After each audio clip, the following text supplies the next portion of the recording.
네, 여러분 오늘 우리에게 주신 하나님 말씀 한번 찾아보겠습니다. 요한복음 16장 7절의 말씀, 한 절 말씀입니다.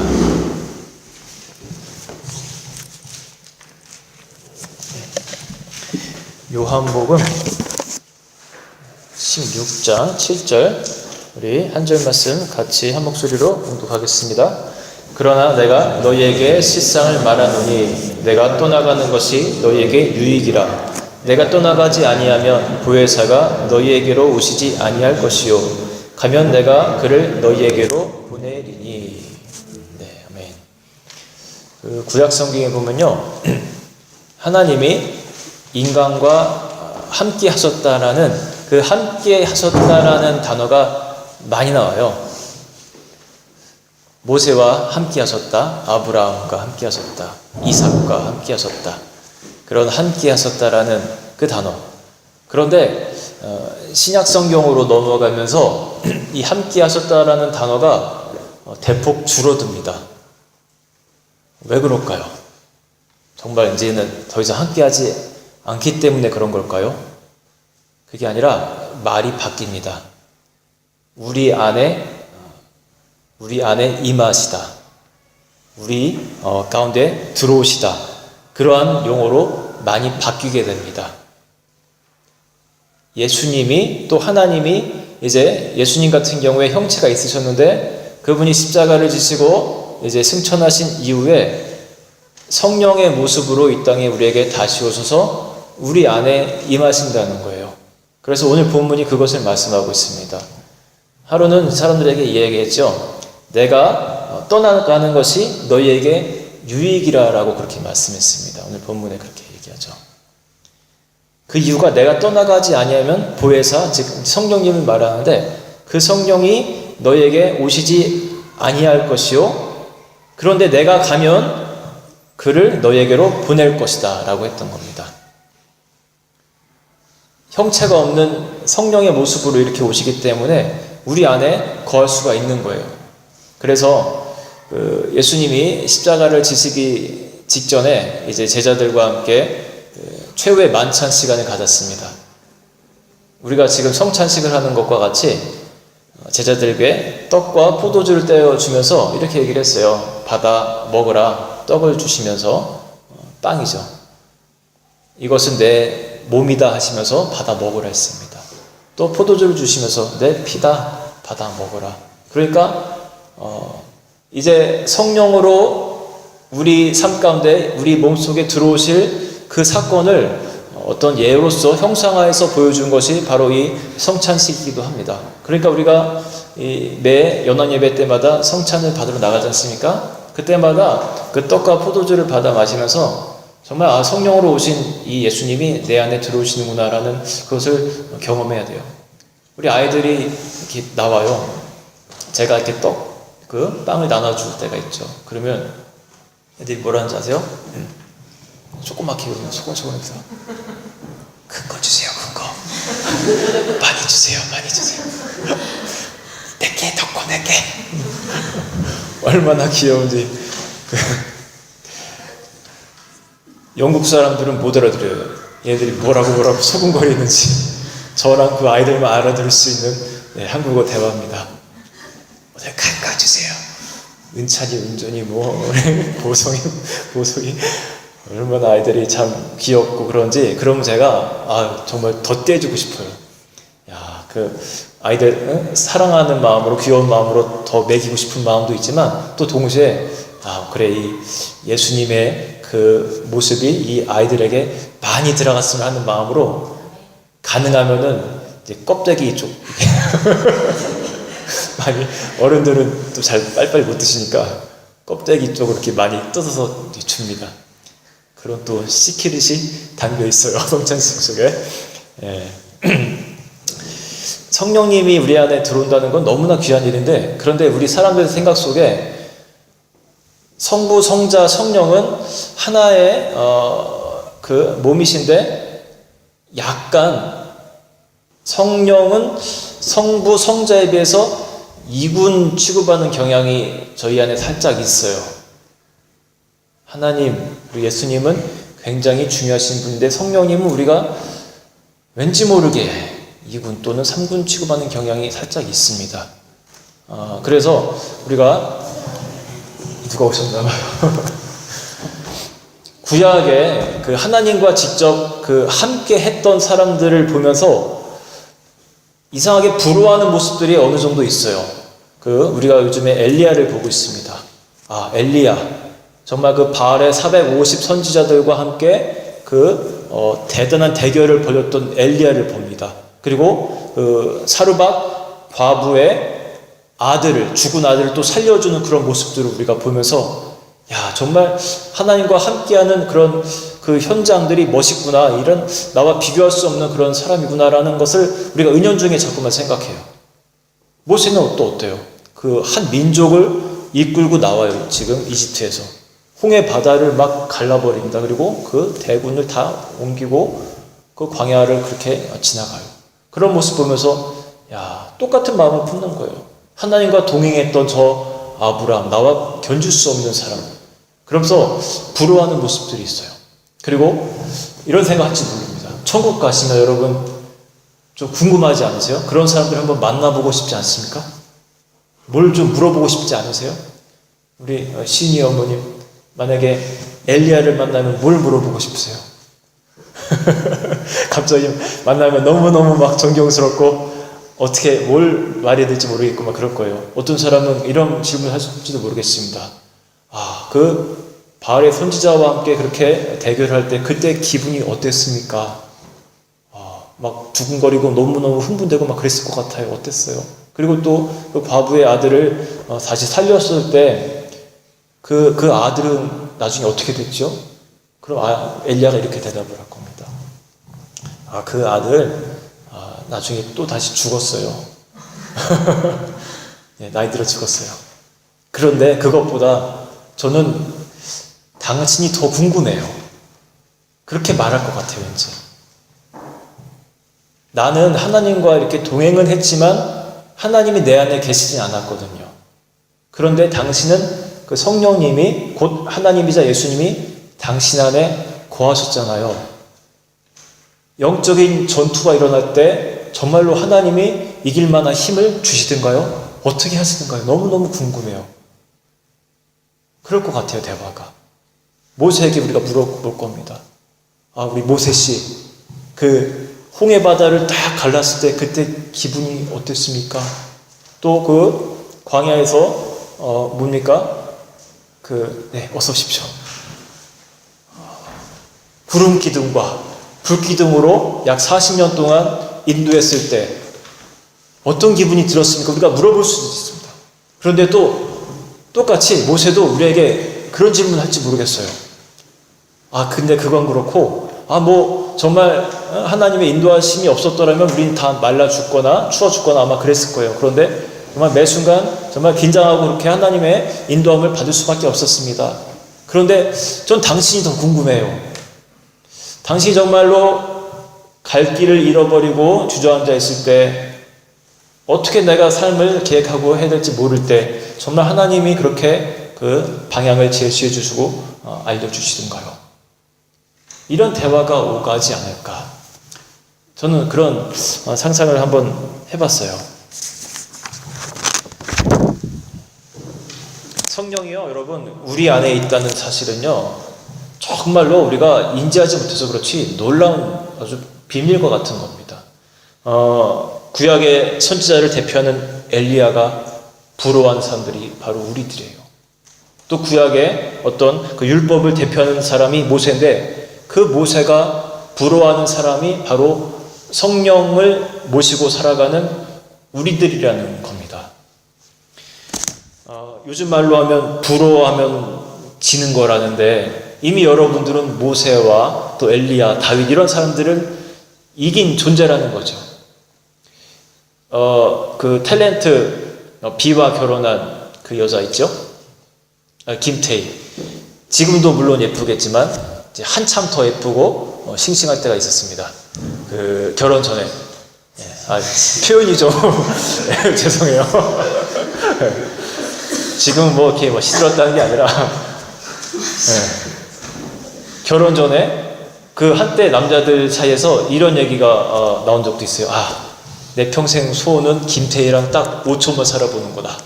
5초만이라도 살아봤으면 좋겠다. 어떤 사람들은 5초도 길다. 나는 정말 딱 1초만이라도 살아봤으면 좋겠다. 막 이런 얘기들을 하던 때가 있었습니다. 근데 비애한테 물어보면 알겠죠. 그렇게 좋냐고. 결혼 전에 비애의 대답과 현실을 이제 경험한 그 대답이 아마 굉장히 차이가 많이 날 거예요. 여러분 만나시면 한번 물어보세요. 어떠냐고. 그리고 또 예를 들어서 40년 후에 그 김태희를 한번 생각해 보십시오. 단 5초만이라도 내가 저 여자랑 살아보고 싶다라고 고백하는 남자가 과연 얼마나 있을까요? 사람이 그래요. 그런데 하물며 성령님은 어떻습니까? 변치 않은 성령님, 그리고 이 세상 온갖 그것들을 다 만드신 주관하시는 그 성령님이 내 안에 거하신다는데, 여러분 이게 얼마나 행복하고 정말로 다른 것과 비교할 수 없는 거예요. 아내가 어느 날 저에게 그런 얘기를 합니다. 하나님을 아버지라고 우리가 믿고 살아가는데, 그런데 우리 안에 그 열등감이 있다면 하나님이 얼마나 참 괴로워하실까, 그런 얘기를 해요. 제가 그때 참 정말 우리 아내에게서 내가 10년 같이 살면서 최고로 멋있는 말을 내가 들었다 하는 생각을 그때 했어요. 영적인 깨달음을 이 사람을 통해서 순간 주는 걸 제가 느꼈습니다.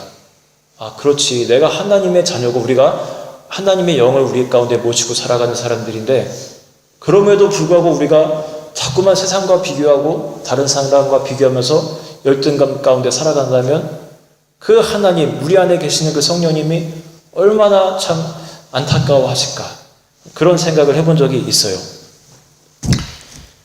성령이 거하시는 것이 얼마나 대단한 것인지 그 예수님의 제자들을 통해서 보여주신 적도 있습니다.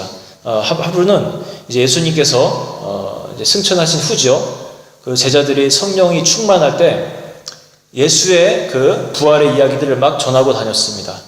그때 이스라엘의 그 종교 지도자들이 기가 막히고 막 그러니까 그들을 불렀어요. 이제 베드로와 다른 제자들을 불러가지고, 니네가 지금 전하고 있는 것이 도대체 뭐냐, 우리 앞에서 설명을 제대로 해봐라. 그렇게 얘기하니까 사도행전 4장 8절에 이렇게 말하고 있습니다. 이에 베드로가 성령이 충만하여 이르되 하면서 설명을 합니다. 우리가 여기서 주목해야 할 단어가 있어요. 성령이 충만하여라는 단어입니다. 예수께서 승천하신 이후에 그 성령이 제자들에게 임했거든요. 말하기 참 어려운 그런 지도자들 앞에서 이 사도들이 말하기 시작합니다. 그런데 그냥 말하는 것이 아니라 성령이 충만하여 말합니다.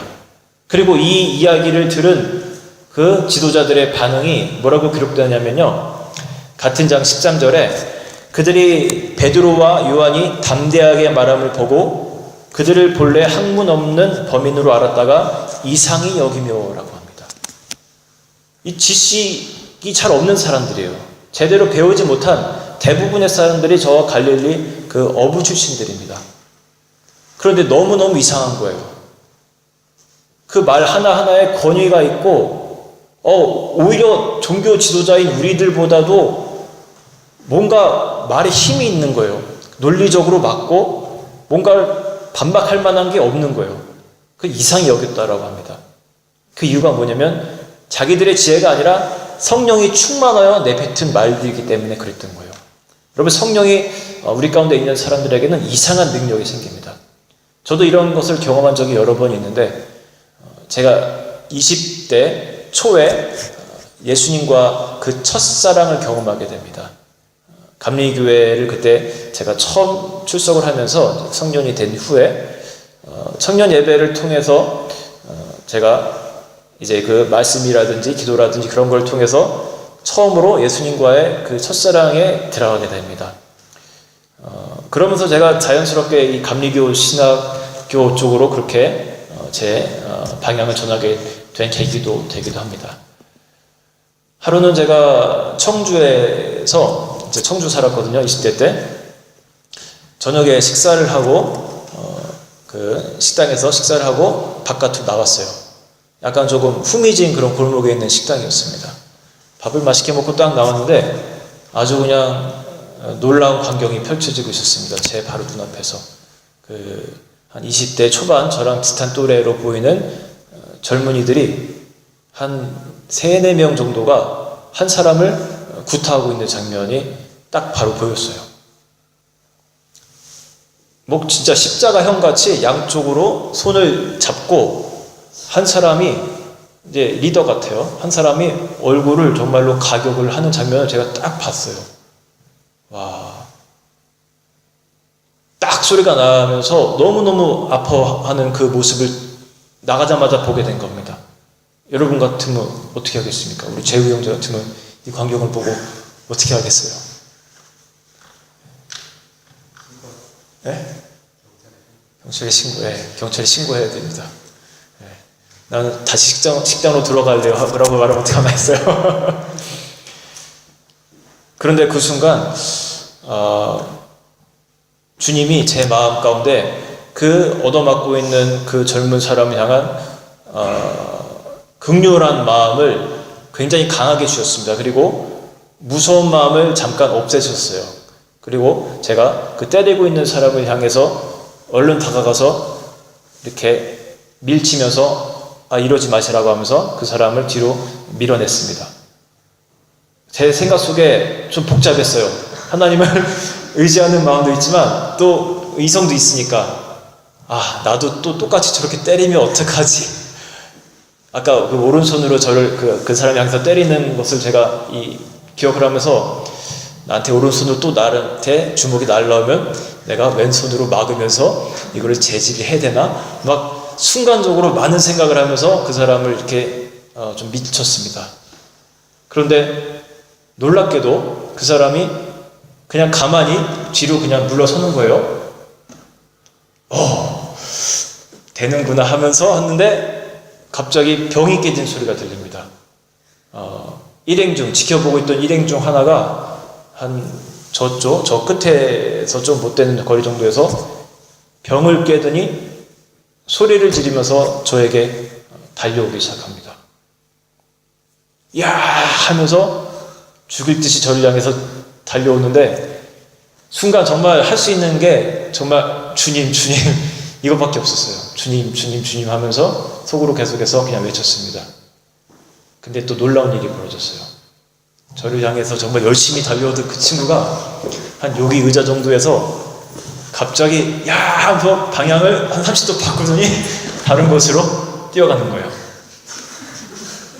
제가 그 달려오는 사람의 눈을 계속 쳐다봤거든요. 그 눈을 쳐다보면서 주님 하면서 저를 좀 도와주시라고. 그러니까 달려오다가 30도를 바꾸는 거예요. 이런 일이 또 있구나. 그러니까 성령님께서 역사하신 거예요. 저는 사실 제가 우리 만 국민이 배우는 태권도를 배우고 그리고 어릴 때 조금 유도를 배운 것밖에 없습니다. 그리고 제대로 이렇게 실전에서 써먹은 적도 없습니다. 그러니까 놀라운 일이죠. 제가 격투기 선수라도 되고 그러면 충분히 그럴 만도 한데 그러나 그 순간 성령이 제 안에 가득했기 때문에 그러한 긍휼한 마음을 품을 수가 있었고 용기 있는 마음을 할 수가 있었고 또 그 상황이 종료되는 역사가 일어날 수 있었던 거예요. 성령님이 한 거라고 밖에는 고백할 수 없는 그런 사건을 제가 경험했던 것이죠. 여러분, 성령님은 우리가 달라고 하면은 정말로 주시는 분입니다. 우리가 오해 중에 하나가 성령 충만함은 어려운 거고 다른 사람에게 속한 거고 내 삶 가운데는 조금 거리가 먼 거라는 그런 생각을 하는 경향들이 있어요. 그러나 오늘 우리가 말씀을 한번 찾아보겠습니다. 누가 찾는 분이 한 번만 읽어주시겠어요? 누가복음 11장 9절부터 13절인데 제가 만남 있을 때 강조해서 하는 말씀이기도 한데요. 누가복음 11장 9절 내가 또 너희에게 이르노니 구하라 그러면 너희에게 주실 것이요 찾으라 그러면 찾아낼 것이요 문을 두드리라 그러면 너희에게 열릴 것이니 구하는 이마다 받을 것이요 찾는 이는 찾아낼 것이요 것이요 두드리는 이에게는 열릴 것입니다. 너희 중에 아버지 된 자로서 누가 아들이 생선을 달라 하는데 생선 대신에 뱀을 주며 알을 달라 하는데 생과를 주겠느냐. 예, 13절까지요. 너희가 악할지라도 좋은 것을 자식에게 너희가 약할지라도 좋은 것을 자식에게 줄 알거든 하느냐 너희 하늘 아버지께서 구하는 자에게 성령을 주시지 않겠느냐 하시니라. 아멘. 여러분 이 이야기의 결론이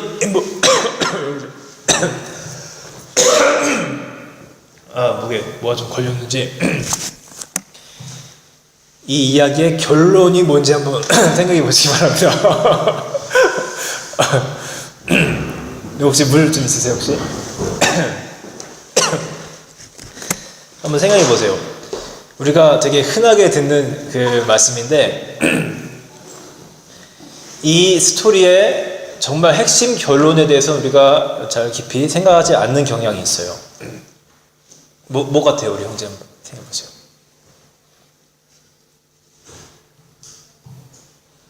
일반적으로 앞부분에 우리가 주목을 하거든요. 구하라 그리하면 주실 것이요 두드리라 그리하면 열릴 것이다. 여기에 우리가 주목을 많이 하고 그래 내 생활 가운데서 내가 필요한 거 내가 하나님께 갖고 나가야지 이렇게만 생각하는 경향이 있는데 이 이야기를 하신 그 목적은 뭐냐면요 맨 마지막에 있습니다. 맨 마지막 절만 한번 다시 읽어주시겠어요 우리 집사님? 너희가 악할지라도 좋은 것을 자식에게 줄 줄 알거든 하물며 너희 하늘 아버지께서 구하는 자에게 성령을 주시지 않겠느냐 합니다. 네, 성령이에요 마지막은요. 그러니까 앞에 이야기들은 뭐냐면요 너희가 성령을 구하면 너에게 줄 것이다라는 그것을 증명하기 위해서 보충하기 위해서 설명해 주시는 부분이에요. 감사합니다.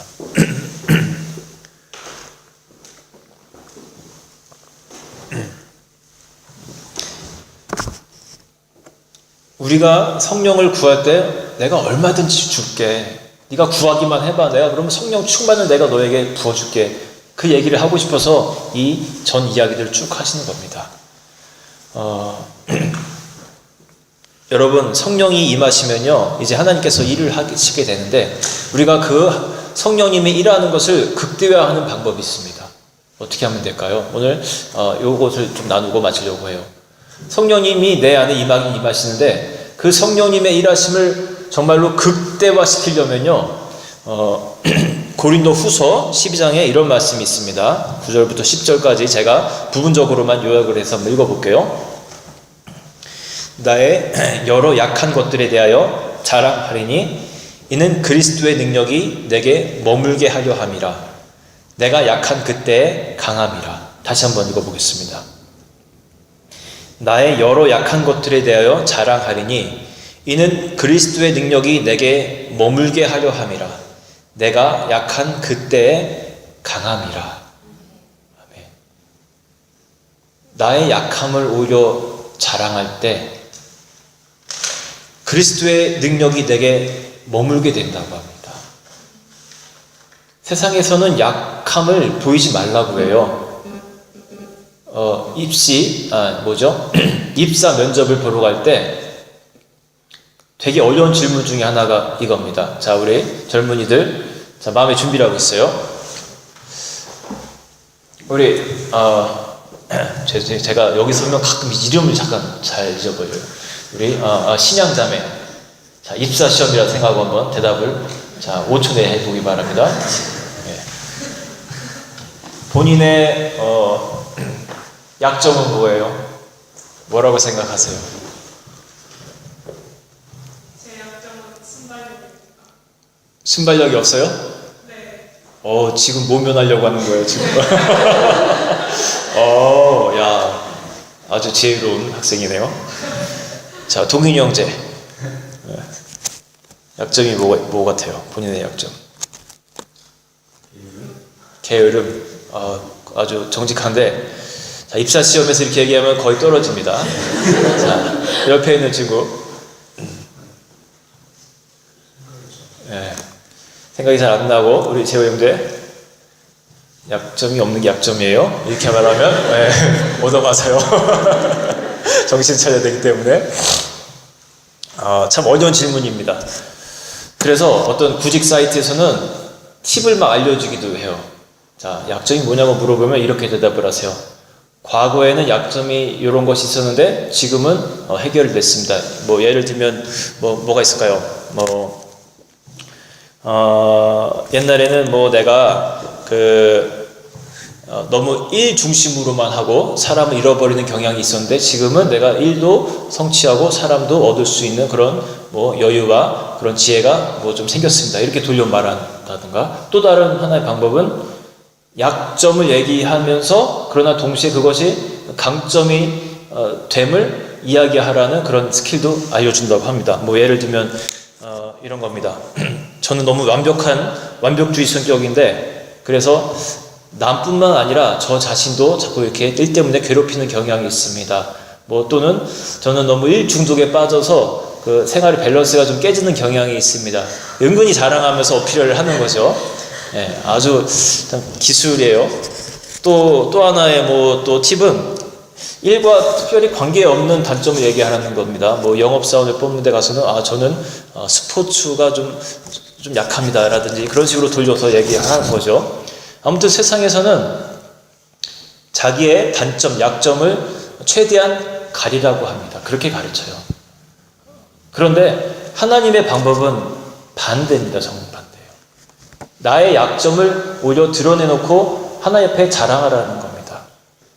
나는 약합니다. 할 수 없습니다. 이게 마음이 가난한 자의 특징이에요. 그 산상수훈에서 나오는, 정말 하나님, 나는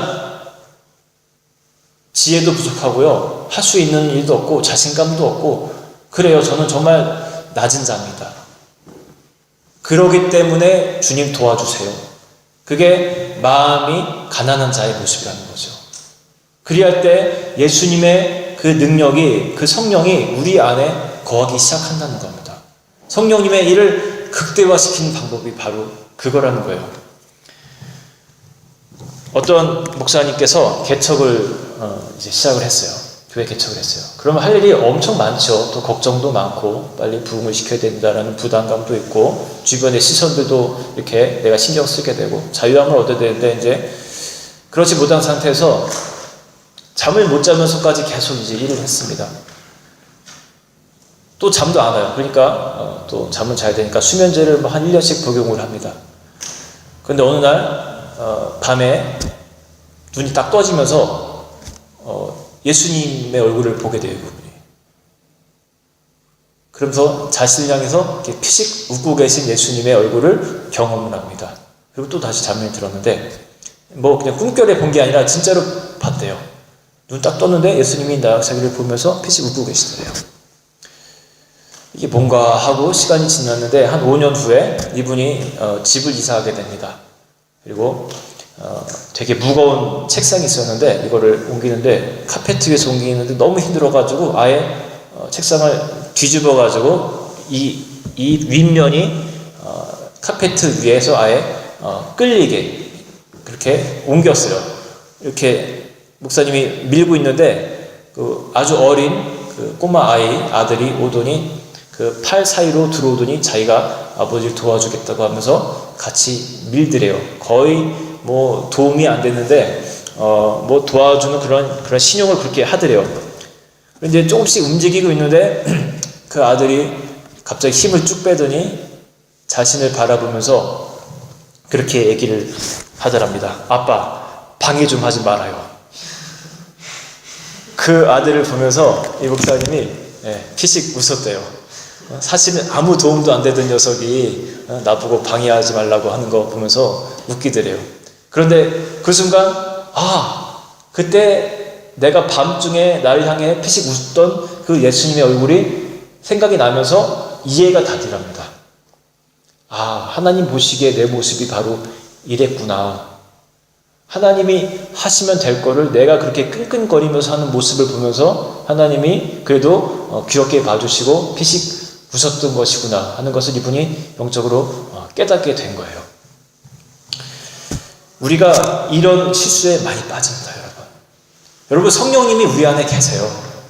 그런데 그리스도인들이 그 사실을 자꾸만 망각하거나 경험하지 못하거나 느끼지 못하거나 하고 살아가는 그리스도인들이 너무나 많습니다. 그런데 우리는 세상에서 어떻게 보면요, 제일 행복한 사람들이에요. 왜냐하면 내 안에 그 커다란 그 성령님이 내 안에 계시기 때문입니다. 어떤 팀 브라이트라는 어떤 미국의 어떤 분이 이런 운동을 하면서 사람들에게 성령 충만에 도움을 준 적이 있습니다. 그 영적 그 호흡에 대해서 알려주면서 우리 영적인 생활이, 성령 충만한 생활이 이 호흡과 같다라는 거예요. 그러니까 내 속에 안 좋은 생각들이 들어오면 우리가 호흡을 내뱉듯이 자꾸만 순간순간마다 내뱉으라는 거예요. 그런 이제 훈련을 시켜주는 거예요. 악한 생각, 이기적인 생각, 여러 가지 나쁜 생각들이 들어오면 호흡을 하듯이 뱉어내면서 공간을 만들라는 겁니다. 그리고 그 공간에 성령님이 들어올 수 있도록 그렇게 만들라는 겁니다. 제가 저희 집에 이사를 가서 그 마당에 가드닝 하는 걸 제가 좋아합니다. 취미로 그냥 가끔씩 합니다. 처음 이사 왔을 때 잡초가 참 많았습니다. 민들레니 또 뭐죠? 또 여러 가지 것들이 많아가지고 막 뽑아냈어요. 구멍이 막 퐁퐁퐁퐁 나죠. 냅뒀더니 어떻게 됐을까요? 민들레 같은 경우는 뭐 뿌리도 굉장히 깊어서 금방 또 올라오고, 그래서 막 민들레 막 젓가락 같은 걸로 막 후비고 막 해갖고 막 다 뽑아내고, 그럼 구멍이 막 한 이만큼씩만 나요. 그러면 그냥 내비두면요, 그 자리에 저는 풀이 이렇게 번질 줄 알았는데 생각보다 잔디가 잘 안 번졌습니다. 그리고 또 잡초가 올라오는 걸 제가 경험합니다. 그래서 안 되겠다 싶어서 거기 흙을 다지고 그 잔디 씨를 사다가요, 이렇게 촘촘히 뿌려줬어요. 그러니까 잔디가 올라오는 거예요. 그러면서 잔디도 이제 오래되면 조금씩 시들어지기 때문에 제가 가끔씩 잔디를 막 뿌려줍니다. 지금 저희 집 가든이 꽤 빡빡해졌어요. 그러니까 어떤 결과가 생기냐면 이 잔디가 빡빡하니까 다른 잡초들이 뿌리를 내리지 못하더라고요. 지금은 잡초가 거의 없어요. 제가 이런 것을 보면서도 영적으로 우리가 한번 생각해 볼 수가 있습니다.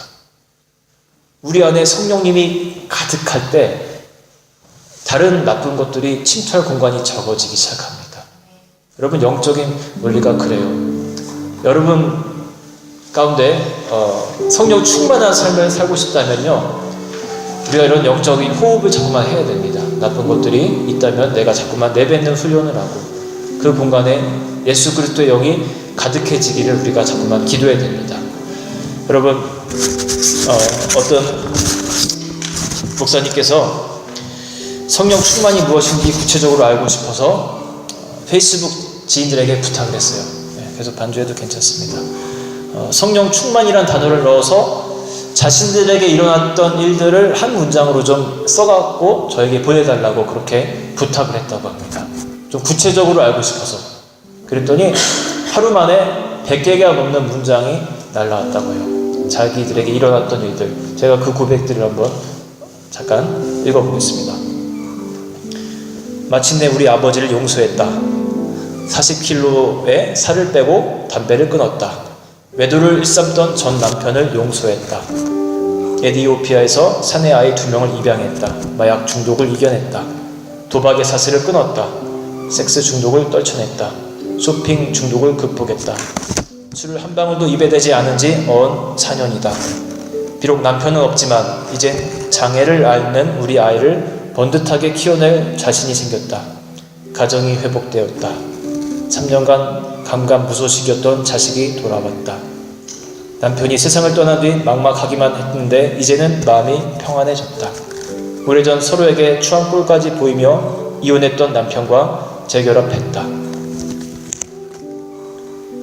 이 모든 것들이 여러분 성령 충만으로 이루어진 것들입니다. 사람의 힘으로는 할 수 없는 것들인데 성령님께서 역사하실 때 일어났던 것들이에요. 오직 성령이 너에게 임하시면 너희가 권능을 받거라고 그렇게 기록을 합니다. 오직 성령이 너희에게 임하시면 너희가 권능을 받고, 여러분 삶 가운데서도요, 여러분 안에 계신 그 성령님 때문에 이러한 놀라운 역사들이, 권능들이 펼쳐지시기를 주님의 이름으로 축복합니다. 아멘. 찬양할게요.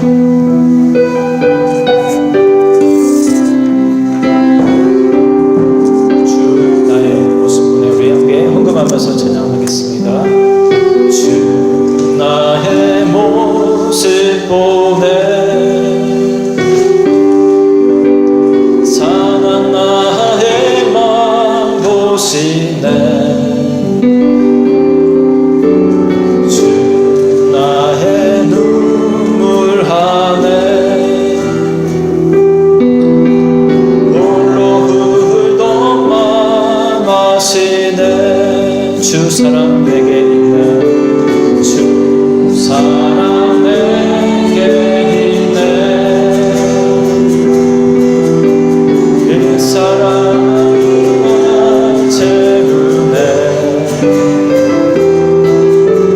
주 내게 있네. 그 은혜로 날 세우네. 세상 소망 다 사라져가도 주의 사랑은 끝이 없으니 살아가는 이 모든 순간에 주의 힘을 나는 믿네. 세상 소망 다 사라져가도 주의 사랑은 끝이 없으니 살아가는 이 모든 순간이 주의 힘을 나는 이 세상 소망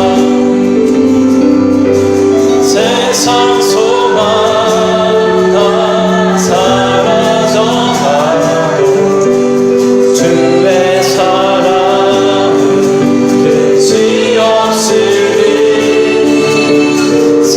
살아가는 이 모든 순간이 주의 힘을 나는 믿네.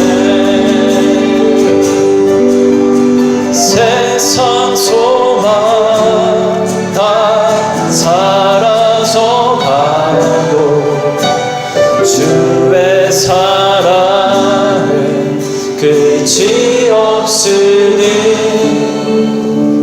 살아가는 이 모든 순간이 주의 힘을 나는 믿네. 여러분, 우리가 금방 말씀을 통해서 본 것처럼 우리는요 대단한 사람들이에요. 세상 사람들과 비교할 수 없는, 또 심지어 구약의 그 커다란 어떤 신학의 선배들과도 비교할 수 없을 만큼 우리는 천사도 흠모할 만한 사람들입니다. 왜냐하면 우리 안에 예수 그리스도의 그 영, 성령이 거하시기 때문입니다. 성령이 거하는 그 한 사람 한 사람이 얼마나 귀합니까? 대통령의 아들도 심지어 그 세상에 보디가드가 따라다니는데 하나님의 아들인 우리들은 어떻습니까? 얼마나 귀한 사람들입니까? 여러분 한 명 한 명이 그렇게 중요한 사람들입니다. 여러분 성령의 사랑으로, 성령의 충만으로 사시길 바랍니다. 이 시간 같이 기도할게요. 하나님, 내 안에 성령을 보내주셔서 감사합니다. 때로는 내가 성령을 받을 수 있나 하는 그런 생각이 들 정도로 내 속이 참 지저분하고 피폐해져 있고 쓰러져 있는 내 모습인데, 그럼에도 불구하고 그 아들 예수 그리스도를 십자가에 달리게 하심으로 나에게 그 아들의 영을 보내주신 은혜를 감사합니다. 내가 그 예수 그리스도의 영을 붙잡고 살기를 원합니다. 하나님, 성령이 충만하고 하나님 그렇게 강한 성령으로 살기를 원합니다. 성령이시여 내 안에서 역사하여 주시옵소서. 세상의 생각들이 내 안에 들어올 때마다 내가 내뱉게 하시고 성령으로 가득한 그런 마음 유지할 수 있는 그러한 하나님 사람으로 살아갈 수 있도록 주님 내 안에 임하여 주시옵소서. 우리 같이 성령의 충만함을 구하며 기도하겠습니다. 하나님 아버지, 이 시간 성령의 충만함을 내가 구합니다. 하나님, 정말로 전사도 흠모할 만한 하나님 내 안의 모습이 아닙니까? 하나님, 날 이렇게 귀한 존재로 삼아주셨는데 하나님, 내가 오늘도 더욱더 충만함으로 하나님 성령님을 모시길 원합니다. 성령님 내 안에 임재하시옵소서. 내 안에 중심에 하나님 임재하여 주시옵소서. 나의 중심을, 나의 모든 삶을 주님 앞에 내어드립니다. 오 하나님, 역사해 주시기 원합니다. 오 하나님, 붙들어 주시기 원합니다. 오 하나님, 우리 안에 거룩한 영이 하나님 강하게 하나님 역사해 주시길 원합니다. 내가 오늘도 그래서 나의 연약함을 하나님 앞에 자랑합니다. 나의 연약함을 주 앞에 두고 합니다. 나의 부족함을 주님 앞에 무릎으로 나아갑니다. 하나님, 믿음으로 내가 나아갑니다. 하나님 도와주옵소서. 그래서 오늘도 우리가 무릎 꿇고 주님 앞에 우리의 부족함을 토해내며 하나님의 도우심을 구할 수밖에 없는 존재임을 하나님 인정하며 주님께 나아갑니다. 하나님, 우리의 인생 그런 거룩한 인생 될 수 있도록 하나님 도와주옵소서. 예수 그리스도와 동행할 수 있는 그런 놀라운 역사들이 펼쳐지게 하나님 도와주옵소서. 충만함으로 살아가는 우리 인생 되기를 원하오니 주님 붙잡아 주시고 하나님 채워 주시옵소서. 주님 은혜를 감사합니다.